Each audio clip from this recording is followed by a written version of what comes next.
राष्ट्रीय महामार्ग 66 पात्रादेवी ते खारेपाटण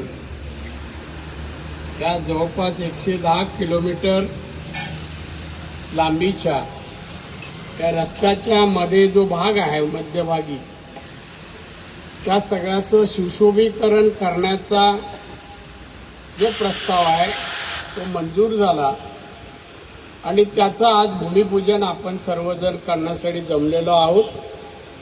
त्या यासाठी उपस्थित असलेले सिंधुदुर्ग जिल्ह्याचे जिल्हाधिकारी सन्माननीय किशोर तावडेजी, सन्माननीय प्रभाकर सावंत, निलेश राणे, सन्माननीय दत्ताजी सामंत, सन्माननीय राजन तेली, लक्ष्मीकांत जाधव, कार्यकारी अभियंता महामार्ग, सन्माननीय रणजित देसाई, सो श्वेता कोरगावकर, सो संध्या तेरसे, संजना सावंत, सो दीपलक्ष्मी पडते, सो दक्षता मेस्त्री, सो प्रज्ञा ढवण, मोहिनी मडगावकर, मंचकार असलेले अन्य मान्यवर हे नावं जशी आली तशी वाचते। क्रम वर खाली असेल तर माफ करा, काही जणांची नावं अगोदर काही नंतर असंही होऊ शकतं। आणि त्याचप्रमाणे जमलेले सर्व नागरिक बंधू भगिनींनो आणि मित्र, सिंधुदुर्ग जिल्हा हा पर्यटन जिल्हा आहे। माननीय मनोहर जोशी मुख्यमंत्री असताना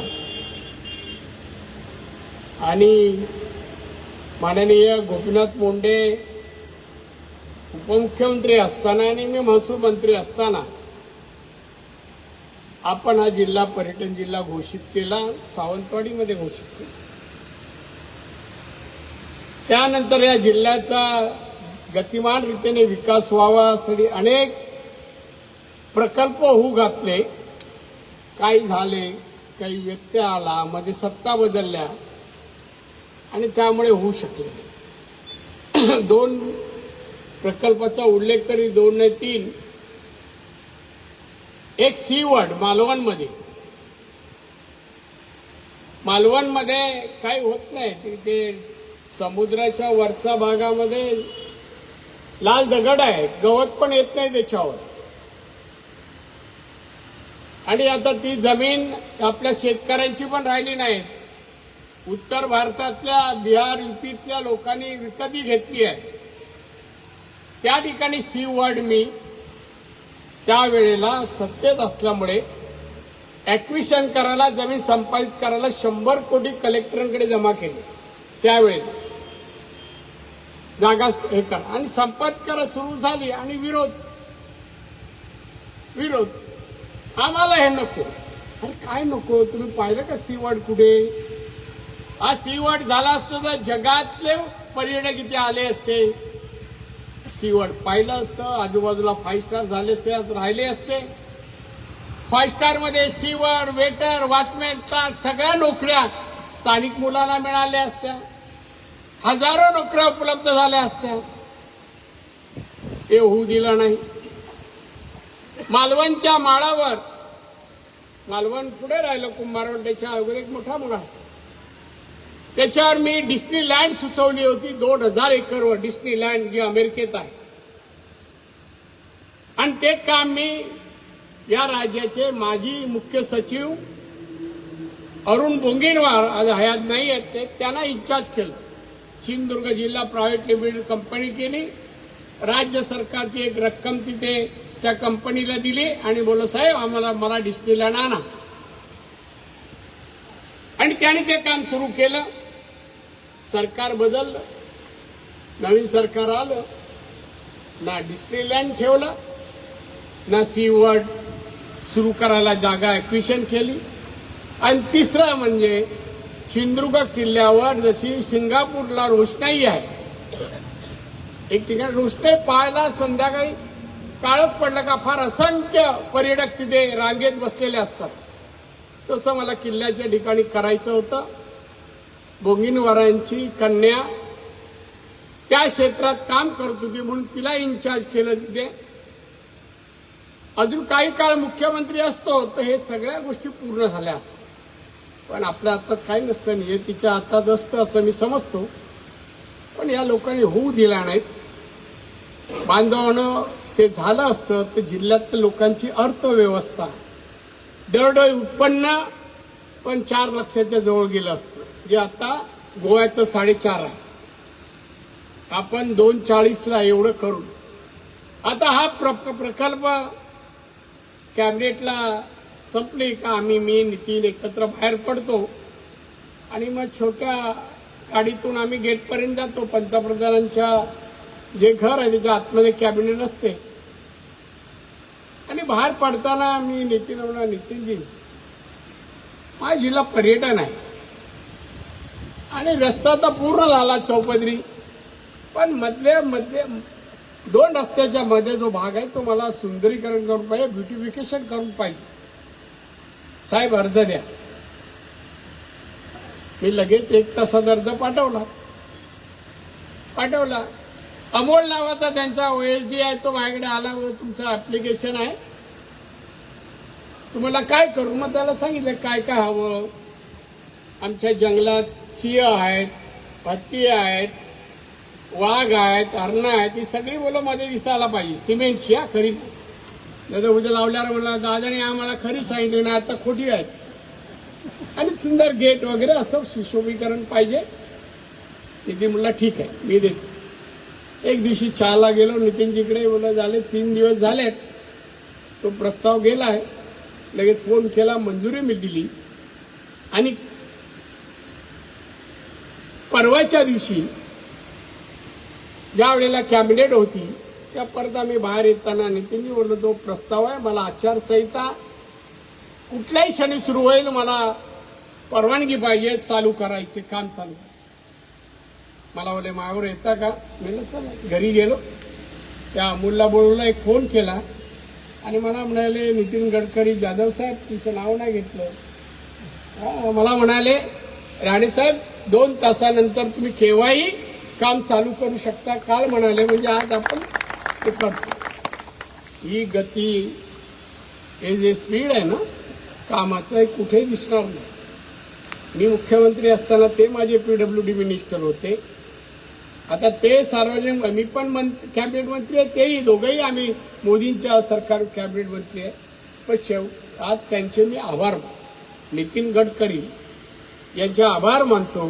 ते सिंधुदुर्ग जिल्ह्याचं नाव घेतात, प्रकल्प मंजूर करतात, त्याप्रमाणे हे केलेलं आहे. आता या रस्त्याने मी येत होतो, घरून निघालो, हेलिकॉप्टर उतरलो, 5-10 मिनिटं घरी गेलो आणि आलो. मी म्हणालो बरोबर होते. माझ्या एक दत्ता सामंत होता, निलेश होता. मला या जिल्ह्यातल्या लोकांना चौपदरीकरण रस्ता झाल्याची जाणीव आहे का? काय मत आहे त्यांचं? केलं नाही तर काय झाला? असंच बोलत असतील ना. हे असंच नाही होत. केलं नाही तर काय झालं? बघा रत्नागिरीला अजून थांबलाय, रायगड अनेक ठिकाणी महाराष्ट्रात थांबले आहेत हायवे. आपण नाही थांबवत. थांबणाऱ्याला मी सांगितलं इथे अडचण नाही करायची विकासाच्या कामात. SP-ना आणि कलेक्टरना तेव्हाचं सांगितलं बोलून, जो अडवेल तुम्ही सरळ त्याला आणून बंद करा, मला चालणार नाही. आणि त्यामुळे हा रस्ता झाला. हा नुसता प्रवास करण्यासाठी आहे काय झाला? मग बाजारात जाऊ, झटकन बोवा कणकवली पोचू, कुडाळला पोचू, सावंतवाडी पोचू, किंवा गोव्याला एअरपोर्टला, एवढ्या पुरता हायवे आहे का? नाही हो. माझी कल्पना ही नाही आहे. माझा जो उद्देश आहे तो असा नाही. मला वाटतं हा रस्ता म्हणजे विकासाचं एक माध्यम आहे. या रस्त्यामुळे तुम्ही उद्योग सुरू केलात, त्या उद्योगाचा माल मार्केटिंग कराल. अगदी तुम्ही गोव्यालाच्या पोर्टमधून माल पाठवायचा असेल, रेडीपासून पाठवायचा असेल, मुंबई कुठेही जगात पाठवायचं असेल, त्या रस्त्यावरून माल जलद गतीने पोचू शकता. जलद गती. त्याचप्रमाणे शाळा म्हणा, कामाच्या वेळ वाचतोय प्रत्येकाचा. आता वाचलेला वेळ कुठे वाया घालवतात का सत्कारने वापरतात त्याबद्दल मी भाष्य नाही करणार, पण करावा. मुलांनी जास्त अभ्यास करावा, काम करणाऱ्यांना वाचल्यावर अधिक काम करावं, 4 पैसे मिळवावे.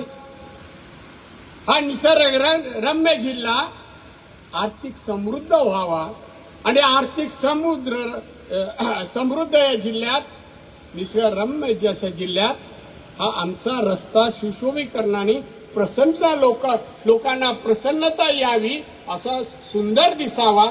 आणि म्हणून जे प्रयोजन आहे आजचं, याच्या पलीकडे काय नाही. अजून राज्यात देशात असं मध्यभागी सुशोभीकरण झालं नाही. दिल्लीला आहे, शहर आहे, ते देशाची कॅपिटल आहे, राजधानी आहे, पण अन्य नाही झालं. हे आपल्याकडे होत. थोडं वेगळेपणाचा अभिमान वाटला पाहिजे. आमच्याकडे झालं. बघा आमचा जिल्हा, या आणि पहा. आणि त्याचबरोबर आपलं उत्पन्न शेजारी पाजारी आपल्या गावाचं, तालुक्याचं, जिल्ह्याचं उत्पन्न वाढावं, नकळत राज्याचं वाढावं, नकळत देशाचं वाढून हे विकसित भारत व्हावा, हे मोदींना जे वाटतंय त्यामध्ये तुम्ही योगदान द्यावं, यासाठीच मी भाषण केलं. तसं वातावरण तापलंय. मी राजकीय म्हणत नाही ना, तर म्हणजे राजकीय तापलंय. मी आता ऊन फार आहे, मी 1:30 वाजता बोलायला उभा राहिलो. पण आपल्याला त्या तापलेल्या वातावरणाचा कामावर, कार्यावर परिणाम होऊ देऊ नका. हे ऋतू सगळे आपल्याला मध्ये, ऊन किंवा पाऊस हे सगळं आपण नेहमीच पाहतो. आपण कोकणातले आहोत. आणि त्याच्यावर मात करून आपलं उत्पन्न वाढवण्याचा, आपलं कुटुंब सुखी ठेवायचा, कुटुंबातल्या लोकांच्या गरजा भागवण्यासाठी तेवढं उत्पन्न निर्माण करायचं काम आपण सर्वांनी करावं. आणि ते सुलभ व्हावं, चांगल्या वातावरणात व्हावं. म्हणून रस्ते, पाणी, वीज आणि असं सुशोभीकरण या बाबी मी शिल्लक नाही ठेवत. आमचे विरोधक कोणच आले नाही. चांगल्या कामाला येत नाही, शुभ कामाला येत नाही. आणि म्हणून त्यांना विचारावं, म्हणजे पत्रकार इथे आहेत किती माहित नाही, तुम्ही आहात ना, विचारावं कधीतरी एक तरी काम या जिल्ह्याच्या विकासाबद्दल, लोकांच्या प्रगतीसाठी एक काम दाखव. एखादी बालवाडी, एखादी शाळा, एखादं कॉलेज, एखादा रस्ता, एखादं ब्रिज केलं का दाखव. फक्त बोलणं टाळा म्हणा. असा चांगला सुशोभीकरण झाल्यानंतर फिरा. फिरताना कोणाला विचारलं ते कोणी केलं, तेव्हा नारायणाचं नाव घ्यावं लागतं, म्हणजे देवाचं, माझं ना. असं जास्त बोलत नाही. परत मुंबईला जायचं आहे, परत कार्यक्रम आहे. आज तुम्ही एवढ्या उन्हामध्ये, तापत्या उन्हामध्ये आलात, बसलात, ऊन सहन केलं, उष्णता सहन केली, त्याबद्दल तुमच्या सर्वांचे मी आभार मानतो. जाधव साहेब, यामध्ये प्रत्येक डिझाईन मला दाखवल्याशिवाय पुढे जायचं नाही. या इकडे हा गेट कसा असेल त्याचं ड्रॉइंग मला दाखवा. त्याच्यात काय असलं पाहिजे. सुरुवात जी असेल, म्हणजे आपला जिल्हा संपतो आणि गोव्याची सुरुवात, तर आपण आपला सुरू होतो तिथे स्वागत कसं असावं, कुठल्या प्राणी स्वागत करू शकतो तुम्हाला माहिती आहे. मग तसे ते प्राणी पुढे पाहिजेत आणि त्यानंतर बाकीचे असले पाहिजे. नाहीतर आम्ही सांगायचो हत्ती, तुम्ही गाढव ठेवायचं तर प्रॉब्लेम व्हायचा. आणि म्हणून अगोदर सूचना देतो असं काही नको. तर आमचा शुभ हत्ती आहे, सोन केलेला, म्हणजे आपण गणपतीचं हे म्हणतो म्हणून. आणि तशा अर्थाने मध्ये पण कोणते वनस्पती लावावे. आमच्याकडे कोणते वनस्पती या उन्हामध्ये पावसात टिकतील आणि सीझन वाईज आहेत कोणते, ते सीझन वाईज इथे लावू नका. 12 महिने राहतील अशी झाडं लावा. आणि बाकी काय काय लावायचं त्याची यादी घेऊन या. तुम्ही 9-10 कोटी काय होईल पुढे, 11-12 काय अडचण नाही, कळलं ना तुम्ही. आणि म्हणून तुमच्या नावात लक्ष्मी आहे ना, ती दाखवा तिथे, म्हणजे काम होईल सगळं. असं तुम्हाला शुभेच्छा देतो, तुमचे आभार मानतो. आणि आमच्या कलेक्टर साहेब नेहमी चांगल्या कामाला हातभार लावतात. आणि तुम्ही निलेश काय कोणीचं सांगितलं, पायगुण चांगला आहे. आणि म्हणूनच तुम्हाला प्रत्येक कार्यक्रमाला आम्ही बोलू. तुम्ही पाय लावलात म्हणजे सगळं होणार असं आम्ही समजतो. म्हणजे परवानग्या लगेच मिळणार असं त्याचा दुसरा असो. Thank you very much. आपल्या सर्वांचे आभार, धन्यवाद. सगळ्यांनी, तरुणांनी, मी निवडणुकीने काय बोलणार, आता निवडणुका आल्या तर तुम्हाला म्हणतो मी त्या भाषेत बोलतो, पण आज ह्या कामामध्ये हे जे होईल ना त्या देखरेख करायचं काम बाजूच्याच गावांचं आणि घरांचं, नाही तर तिथं एखादा प्राणी तोडायचे आणि घरातल्या दारात लावायचे, असं काय करतो असं त्याची पोलीस केस होईल. त्याची किंमत असेल 1000 रुपये, दंड 50,000. बघा परवडेल का? पेपरमध्ये एवढं द्या मग कोण हात लावणार नाही, कळलं का? आणि एवढं दाखव. असो, तुम्हा सर्व पत्रकारांनाही धन्यवाद. चांगल्या कामाचं प्रबोधन जनमानसात करावं यासाठी माध्यम असतात, माध्यमाचा उपयोग करावा अशी तुम्हाला विनंती. धन्यवाद. आपल्या मंचकावरील सगळे आणि बाकी सर्वांना आभार मानतो. धन्यवाद.